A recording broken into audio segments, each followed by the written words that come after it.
এই জাদুবিদ্যা সত্য। এবং এখনকার অনেক ভণ্ড যে কবিরাজগুলো বের হয়েছে, এরা জিনকে তাবে করে নিয়ে এই জিনদের মধ্য দিয়ে মানুষের মধ্যে জাদু ছড়িয়ে দিয়েছে, এবং এর ফলশ্রুতিতে বহু পরিবার ধ্বংস হয়ে যাচ্ছে। এই জাদুবিদ্যা সত্য। আরও একটা জিনিস সত্য, নবী সাল্লাল্লাহু আলাইহি ওয়াসাল্লাম বলেছেন ইন্না আইনাল হক, চোখের নজর সত্য। নবী করিম সাল্লাল্লাহু আলাইহি ওয়াসাল্লাম বলেছেন চোখের বদনজর সত্য। এই যে আমরা বলি ফেসবুকে এত বেশি ছবি দিয়েন না ভাই, ছবি তুলেন না, ছবি তুলেন না, বারবার যে বলি নিষেধ করি, কারণ কি জানেন? একটাই কারণ, বিকজ চোখ লাগাটা সত্য। মানুষের চোখ লাগে, এই কথা শুনলে অনেক মজুমদাররা হাসবে না? কথা বুঝতে পারেন নাই? কিন্তু এটা সত্য, কারণ নবী করিম সাল্লাল্লাহু আলাইহি ওয়াসাল্লাম যা বলেছেন সাদাকাল্লাহু ওয়া সাদাকা রাসূলুহুল কারীম। নবী যা বলেছেন, আল্লাহ যা বলেছেন চিরায়ত সত্য, এর বাইরে কোনো সত্য আছে? আচ্ছা দেখেন, আমি বললাম যে জাদুবিদ্যা সত্য। এই জাদুবিদ্যার চর্চা মানুষ করে, এখনও করে, এবং এই জাদু দিয়ে মানুষের ক্ষতি করার জন্য জিনের প্রয়োজন হয়, দুষ্ট জিন। এই জিনগুলোকে মানুষ তাবে করে মানুষের ক্ষতি করার চেষ্টা করে। দেখবেন এখন গ্রামে গঞ্জে শহরে সব জায়গায় ছড়িয়ে পড়েছে না? দেখবেন, খুব সতর্ক থাকবেন। আমি পরে সলিউশন বলছি আপনাদেরকে। আরেকটা বলেছি, নবী সাল্লাল্লাহু আলাইহি ওয়াসাল্লাম বলেছেন চোখের বদনজর এমন সত্য যে একটা উটকে এই রান্নার ডেকচির মধ্যে ঢুকাই ফেলতে পারে। মানে একটা উট খুব সুন্দর, ভালো, আপনি দেখছেন মাশাআল্লাহ বলেন নাই, নজর লেগেছে, উটটা মারা গেছে দেন, তারপর তাকে জবাই করে খেয়ে ফেলতে হয়েছে। একজন সাহাবী গোসল করছিলেন, গোসল, এটা হাদিস সহিহ। এই যে আলেম ওলামা যারা আছেন তারা জানেন যে এই হাদিস সহিহ। একজন সাহাবী গোসল করছেন, তার গায়ের চামড়াটা খুব সুন্দর ছিল, একদম স্কিনটা অনেক সুন্দর থাকে না এমন কিছু মানুষ? আচ্ছা, এখন আরেকজন সাহাবী এই গোসল দেখছেন দূর থেকে, দেখে বলছেন যে কি চমৎকার তার শরীরের রংটা, যেন কুমারী নারীর মতো, অনেকটা এমন একটা কথা তিনি বলেছিলেন। সাথে সাথে এই সাহাবী অজ্ঞান হয়ে পড়ে গেছে। কোন সাহাবী? যিনি গোসল করছিলেন। এটার আপনি কোনো ব্যাখ্যা দিতে পারবেন না তো, এখানে কোনো সায়েন্স দিয়ে বা মেডিকেল সায়েন্স দিয়ে আপনি কোনো ব্যাখ্যা করতে পারবেন না। একটা ব্যাখ্যা দিতে পারেন, কিন্তু কেন সেটা হলো সেটা আপনি অ্যান্সার খুঁজে পাবেন না। তো নবী সাল্লাল্লাহু আলাইহি ওয়াসাল্লামের কাছে নিয়ে যাওয়া হলো তাকে। তিনি বললেন যে এই ব্যক্তির ব্যাপারে কি কেউ ভালো মন্দ কিছু বলেছিল? তখন একজন সাহাবী বললেন হ্যাঁ, অমুকে বলেছে এর স্কিনটা অনেক সুন্দর, তোকে ডেকে নিয়ে আসুন। ওকে ডেকে আনা হলো। ডেকে আনার পর নবীজি তাকে অনেক শাসালেন, তোমরা তোমাদের ভাইদেরকে কি মেরে ফেলতে চাও? তখন এই সাহাবী তো অবাক, আমি আবার কখন মারতে চাইলাম ইয়া রাসূলুল্লাহ? আমি তো মারতে চাই নাই, আমি তো খালি বলেছি যে তার গায়ের রংটা অনেক সুন্দর।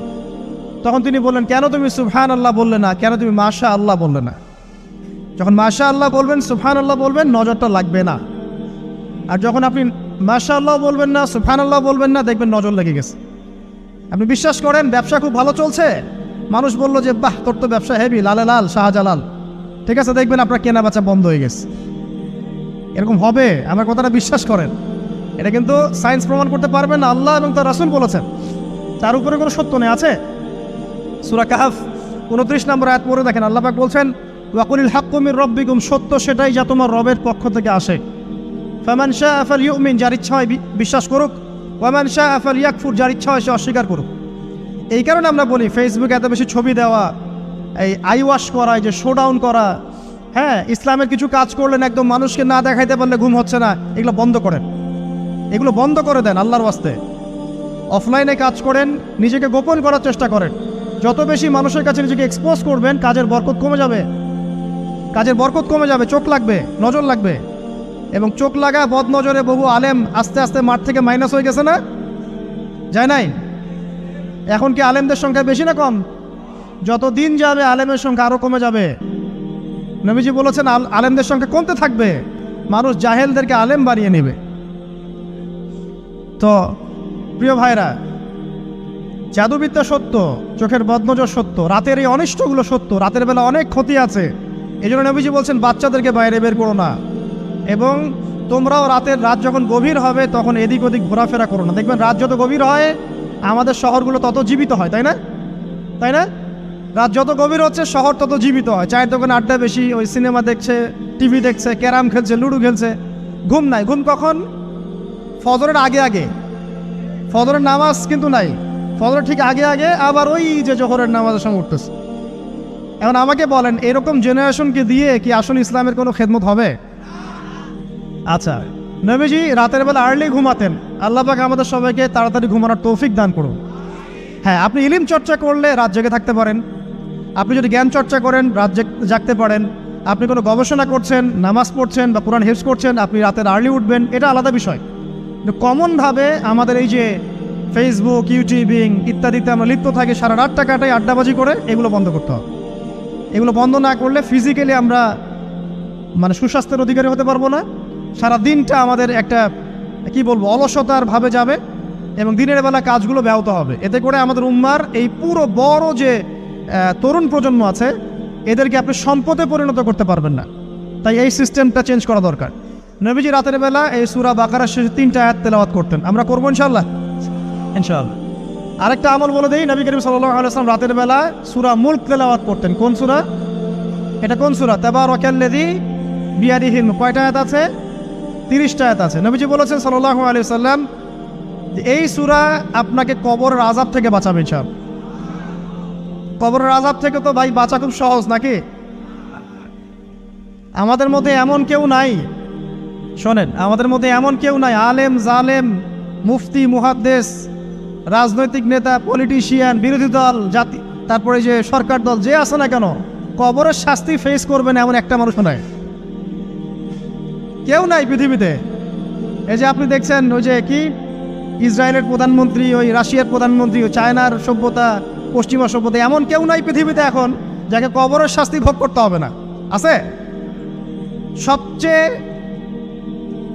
লঘু শাস্তি মানে লঘু চাপ, এটা বলতে গেলে আসলে আমি ভাষা হারায় ফেলি। তারপরে বলছি আল্লাহ পাক আমাদের সবাইকে হেফাজত করুন, আমিন। একজন সাহাবীর নাম সাদ বিন মুয়াজ। কি নাম? নবী করিম সাল্লাল্লাহু আলাইহি ওয়াসাল্লামের সাথে একদম ডান হাত হয়ে যুদ্ধ করেছেন দীর্ঘদিন। বদর তিনি বীর সেনা, উহুদের বীর সেনা, ঠিক আছে। খন্দকের যুদ্ধেও বীর বিক্রমে যুদ্ধ করেছেন। তিনি আনসার সাহাবী, একদম মদিনার নেতা সাহাবী। সব সাহাবী কিন্তু একরকম নন, কেউ ছিলেন নেতৃস্থানীয় সাহাবী, তিনি ছিলেন একজন নেতৃস্থানীয় সাহাবী, ঠিক আছে। সাদ বিন মুয়াজ নবী করিম সাল্লাল্লাহু আলাইহি ওয়াসাল্লাম এত ভালোবাসতেন তাকে, এত ভালোবাসতেন যে তাকে নিজের মনে করতেন যে সাদ বিন মুয়াজ আনসাররা আমার নিজের। চারটাখানি কথা। এই সাহাবীর খন্দকের যুদ্ধে এই যে হাতের এই দিকে সম্ভবত হাতের এই রগের মধ্যে একটা তীর এসে লাগে এখানে, এবং তীরটা তিনি বের করতে গিয়ে রক্তটা ছিঁড়ে যায়। এরপর ফিনকি দিয়ে রক্ত বের হওয়া শুরু হয়। চিকিৎসা করে করে রক্ত বন্ধ করা যায় নাই, এবং এই রক্তের প্রবাহিত রক্তেই আল্লাহর ইচ্ছায় তিনি শাহাদাত বরণ করেন, তিনি ইন্তেকাল করেন। নবী করিম সাল্লাল্লাহু আলাইহি ওয়াসাল্লাম প্রচণ্ড ব্যথিত হন, মানে মনটা তার খুব নরম হয়ে যায় সাদ বিন মুয়াজ রাদিয়াল্লাহু আনহুর জন্য। তো এই সাহাবীর যখন জানাজার নামাজ পড়ানো হচ্ছে, নবীজি বলছেন 70,000 ফেরেশতা তার নামাজে অংশ নিয়েছে।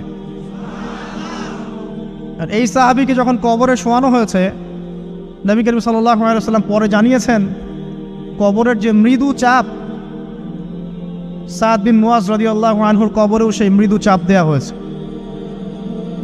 আমি কি বুঝাতে পারলাম ভাই?